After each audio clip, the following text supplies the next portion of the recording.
Las cubiertas normalmente las denominamos techos. Reconocemos cubiertas continuas y discontinuas. Vamos a referirnos en principio a las cubiertas continuas. Como toda articulación, las cubiertas también pertenecen a la construcción de una vivienda y casi podríamos asimilarla a un muro cuya disposición es absolutamente horizontal u oblicua en el caso de las cubiertas con pendiente. Como tales, entonces, comparten con los muros todas las propiedades que anteriormente hemos descrito, salvando que en algunas de ellas son particularmente exigidos. Tal es el caso de su resistencia y estabilidad. Recuérdese que las estructuras que están horizontales, por lo tanto mayormente sujetas a la gravedad de la Tierra, sufren una solicitación a la flexión mucho más exigente que los muros, que los cuales normalmente están exigidos o sometidos a la compresión.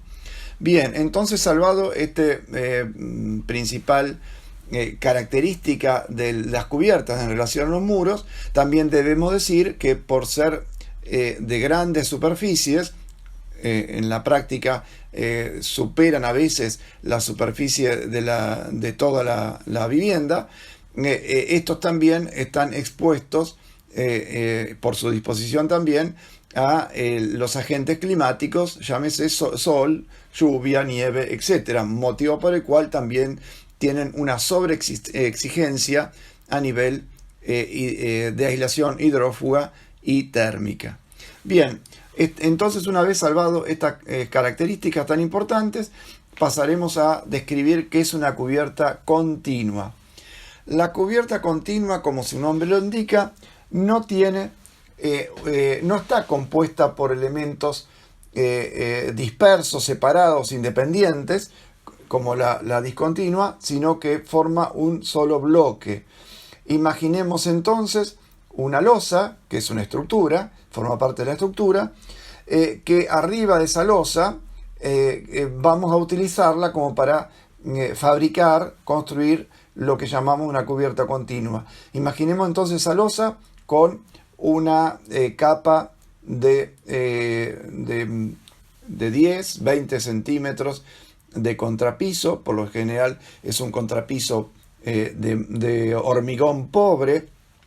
Esto significa que tiene baja cantidad de cemento, no tiene hierros. Por lo general el árido grueso es de poco peso, puede ser cascote o incluso telopol. A partir de ese contrapiso que lo utilizamos para dar pendiente a la cubierta, una mínima pendiente que no tiene que bajar del 2% para permitir que escurra el agua, a ese contrapiso le colocaremos encima lo que llamamos carpeta. Recordamos también que ese contrapiso contendrá, si es necesario, los conductos de desagüe proveniente de las bocas o rejillas de la superficie superior. Entonces, a continuación del contrapiso se coloca la carpeta. La carpeta es también una capa de no más de 2 centímetros de concreto, con hidrófugo también, que le va a dar dureza e impermeabilización a esa capa de contrapiso. Recordemos que los contrapisos, o sea, por el hecho de ser hormigones, no son hidrófugos, o sea, dejan pasar el agua. Bien, una vez realizada esta capa, que tiene una terminación dura y al mismo tiempo hidrófuga, o sea que no deja pasar el agua, se lo impregna de lo que sería el tratamiento hidrófugo. Estos tratamientos antiguamente eran de la misma pintura de brea, bitumen asfáltico, con distintas capas de tela de arpillera o fibra de vidrio. Hoy en día sabemos que está a la orden del día la colocación de membranas de distintas calidades, algunas son aluminizadas, o la famosa pintura membrana líquida que se aplica en forma de pintura y con rodillo. Estas terminaciones, si bien se comportan bien ante el sol, el deterioro por sol y por lluvia, no resisten los agentes mecánicos, como por ejemplo el caso de pisadas en el caso de una azotea transitada. Motivo por el cual es muy común hoy en día también agregarle lo que se llamaría un piso flotante. Un piso flotante, no confundir con los pisos flotantes que se venden de materiales celulósicos para el interior de las habitaciones, sino que se trata de pisos flotantes que pueden variar desde una deck realizado con maderas resistentes a la intemperie, o bien baldosones de hormigón, nunca apoyados en la membrana, ni en la membrana líquida, ni en la membrana aplicada o aluminizada. ¿Por qué? Porque si no, estos elementos romperían con el paso de la gente, con el peso rompería la membrana. Por eso se dice que están flotando apoyados en placas, en pequeñas placas de goma que reciben el peso del baldosón y se lo transmite a la membrana en forma poco agresiva. A esto solamente nos queda agregar que estas articulaciones, estas cubiertas discontinuas, poseen lógicamente los elementos necesarios para su desagüe en forma de gárgolas, rejillas y las cañerías de las cuales nos hemos referido. En cuanto a las cubiertas discontinuas, que son las más comunes de ver dentro de la arquitectura pintoresquista o marplatense en general, son las famosas cubiertas que tienen faldones hacia un lado, hacia otro, comúnmente llamado también aguas, y la divisoria de aguas que sería la cumbrera. Es importante saber las partes de esta articulación, dado que muchas veces, y ya también nos vamos a referir cuando hablemos de patologías, es una de las principales articulaciones que se ve afectada por el famoso bicho taladro, o también por entradas de agua, de lluvia y humedades que pueden perjudicar marcadamente la estructura, por lo general de madera. Es importante recordar que la estructura que sostiene estas cubiertas de madera, generalmente de madera, pero también puede ser de metal, la llamamos cabreada. Las cabreadas son estos cuerpos por lo general de forma piramidal, de forma triangular, dos triángulos rectángulos unidos por su cateto menor, que harán entonces la estructura que sostendrá la cubierta discontinua propiamente dicha.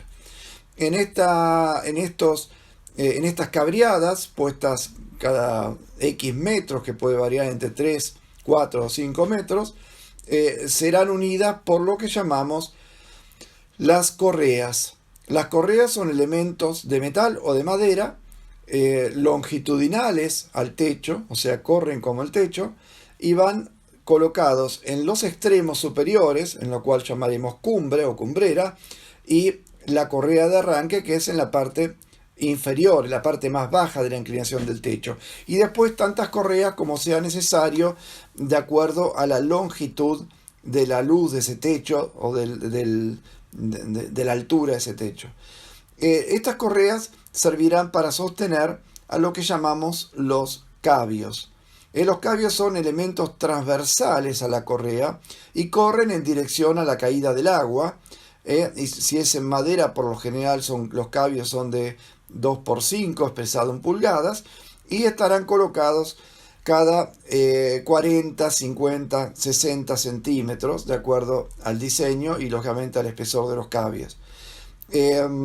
Estos cabios servirán entonces para soportar el peso y para sujetar el llamado tablado, que puede ser de machimbre, de madera de machimbre, o también de grandes placas de tableros, llámese USB o cualquier tipo de esos tableros que tienen un origen celulósico pero industrial. En el tablado machimbrado o de tablero nos va a permitir colocar lo que se llama el rollo asfáltico. También hoy en día se utilizan distintos tipos de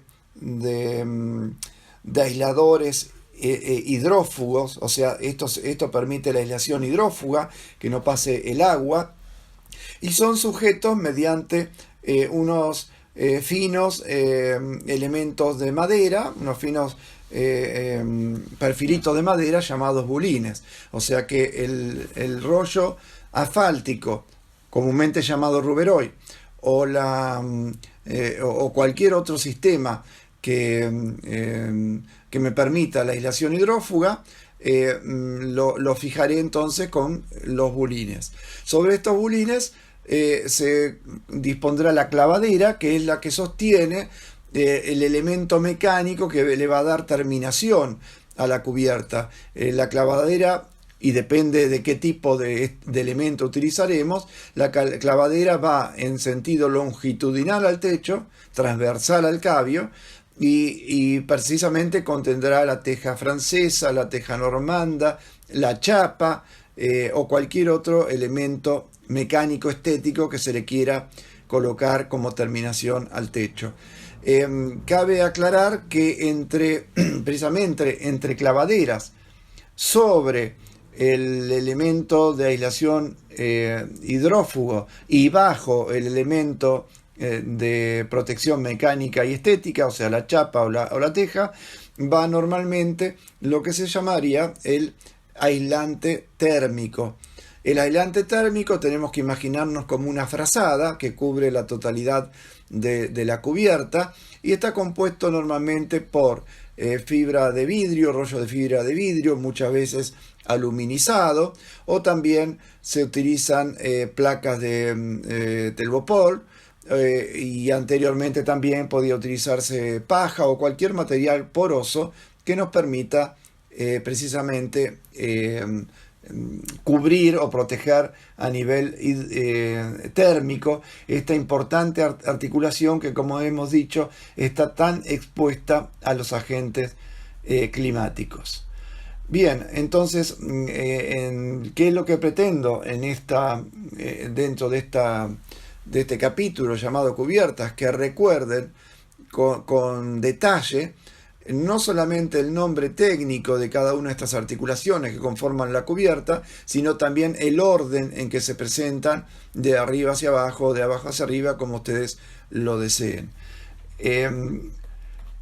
Bien, para terminar, y ya lo hemos citado, cabe recordar el tipo de elementos discontinuos de terminación, que pueden variar entre teja francesa, teja normanda, teja colonial, teja de madera, de alerce, chapas, pizarras, fibrocemento, cartón. O sea, es enorme la cantidad de terminaciones que se le puede dar, cada uno con su precio y sus distintas calidades.